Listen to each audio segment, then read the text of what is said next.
lengua española se emplea como idioma oficial en 22 países, desde gran parte de América, África y por supuesto España.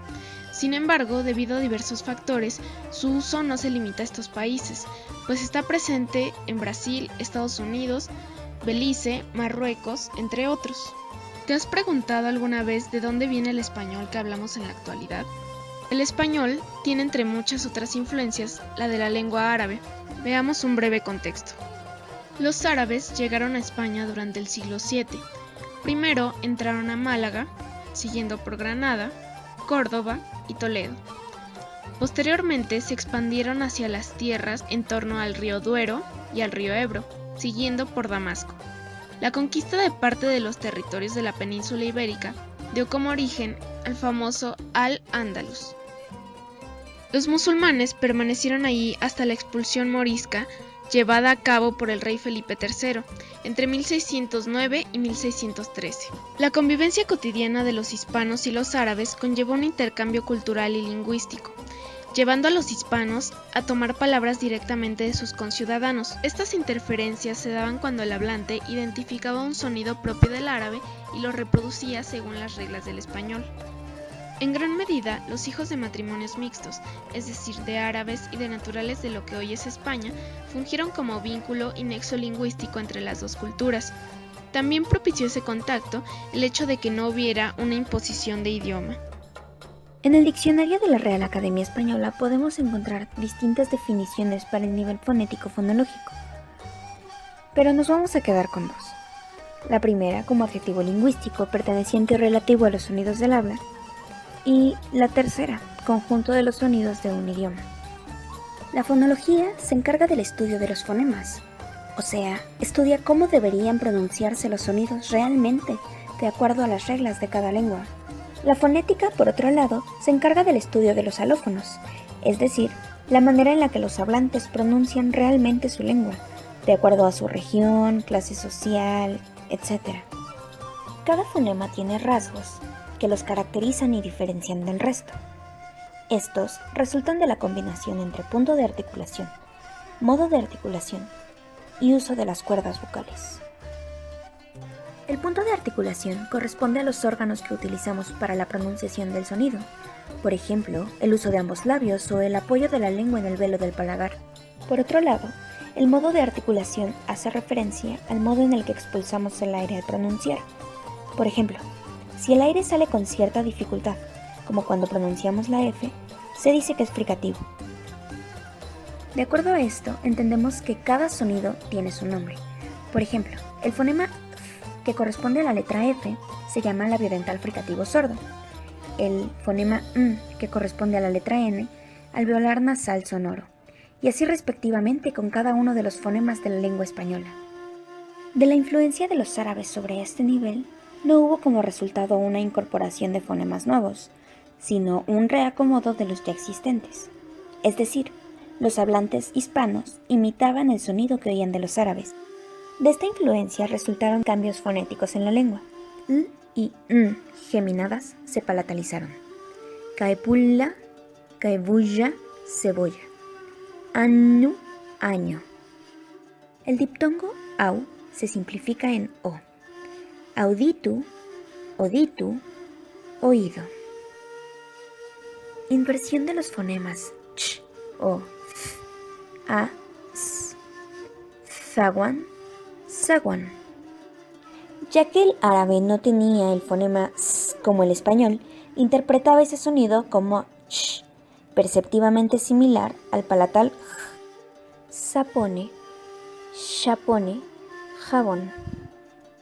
Menéndez Pidal dice que este cambio se debe a la evolución normal de la lengua, mientras que José del Valle dice que se debe al parecido articulatorio. Lo importante es que en el siglo XVI el cambio se detuvo gracias a la velarización de ch a j. Las palabras árabes que terminaban en consonante labial, velar, ch o z, eran impronunciables para los hablantes del romance. Esta dificultad se resolvió añadiendo una e final. Además de las aportaciones al nivel fonético-fonológico, los árabes influenciaron el plano morfosintáctico, es decir, el nivel de la lengua que se refiere a la estructura de las palabras, los elementos que constituyen a la lengua como sistema, así como las combinaciones y relaciones que se establecen entre las palabras. Ahora, intenta recordar palabras que comiencen con la partícula al. La mayoría de las palabras que comienzan con la partícula al son de origen árabe. Sin embargo, no existían como hoy las conocemos. En realidad, se trata de un fenómeno causado cuando el escucha de la lengua romance oía al hablante árabe. Al es, para ser exactos, un artículo, el cual se condensó o añadió a una palabra, específicamente a sustantivos. Imagina la palabra casa, la cual posee un artículo que es la. Entonces decimos la casa. La condensación o unión en este caso tendría como resultado la casa, como una sola palabra y no como dos. Ahora bien, la i como sufijo de adjetivo o gentilicio fue otra aportación.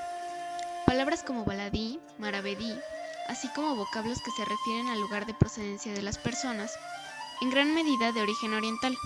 Por ejemplo, israelí, yemení, marroquí, pakistaní, etc. Este sufijo de gentilicio sigue siendo productivo en la actualidad. Según Obediente Sosa, un renombrado lingüista e investigador, no existieron influencias en el plano sintáctico. Sin embargo, otros estudiosos, como el filólogo español Rafael Lapesa, afirman que sí y son los siguientes. El cambio de pronombre personal tónico en lugar de un pronombre átono. Ayutáronse las aves a él, ya encontré a ellos. En este caso, el pronombre tónico sería él, que está sustituido por ellos. Así también se da la sustitución del pronombre personal en vez de posesivos. Suyo sería el posesivo, de ellos sería el pronombre personal.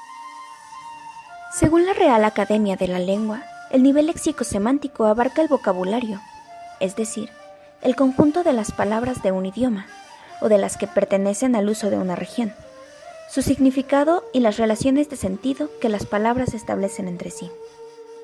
La influencia de la lengua árabe contribuyó a enriquecer al español con más de 4.000 palabras. Lo más importante, sin embargo, no es la cantidad de arabismos, sino el uso constante en que se mantienen. Por ejemplo, encontramos palabras relativas a la vida militar como alférez o almirante, que significan jinete, rehén, palabra que utilizamos para referirnos a una persona detenida contra su voluntad, pero que originalmente significaba prenda. También encontramos palabras relativas a la agricultura y a la alimentación.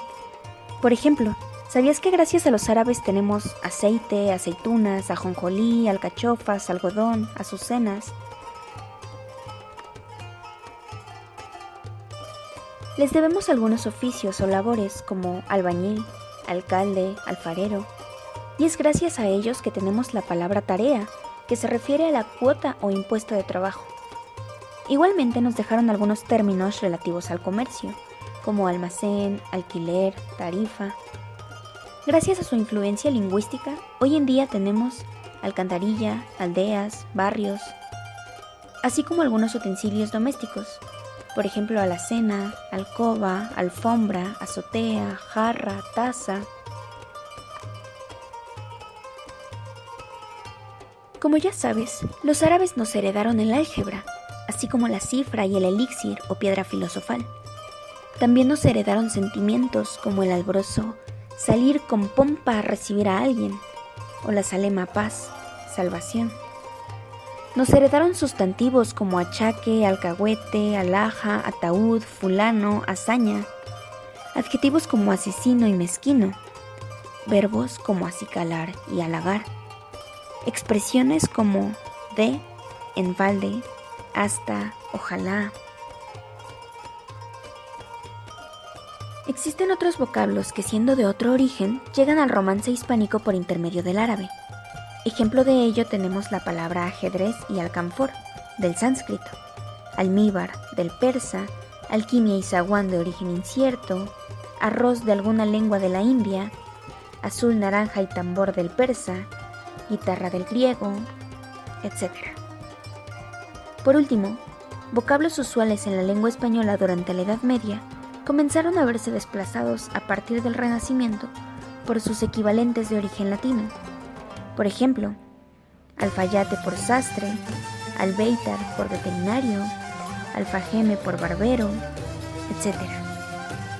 Para concluir, debemos tener en cuenta que la influencia del árabe fue de gran relevancia para la lengua española. Abrió ampliamente el campo léxico-semántico con más de 4.000 arabismos presentes en el idioma español. Esto se propició mediante afijos y sufijos como el artículo condensado al, el sufijo i, así como las formas sintácticas que se adaptaron. Mientras tanto, en el nivel fonético-fonológico, el diptongo AU se simplificó en O. De igual manera se dio la inversión del grupo TS cedilla al ST árabe, es decir, de zaguán a zaguán. También cambió el punto de articulación de la S inicial, de zapone a jabón. De igual manera, al ser impronunciables algunas de las palabras árabes terminadas en consonante, el asunto se resolvió añadiendo una E final. Qué hermosa es la lengua, ¿no? Ya sabes que el español no tuvo un origen aislado y totalmente independiente, sino que fue armándose mediante las influencias de otras lenguas.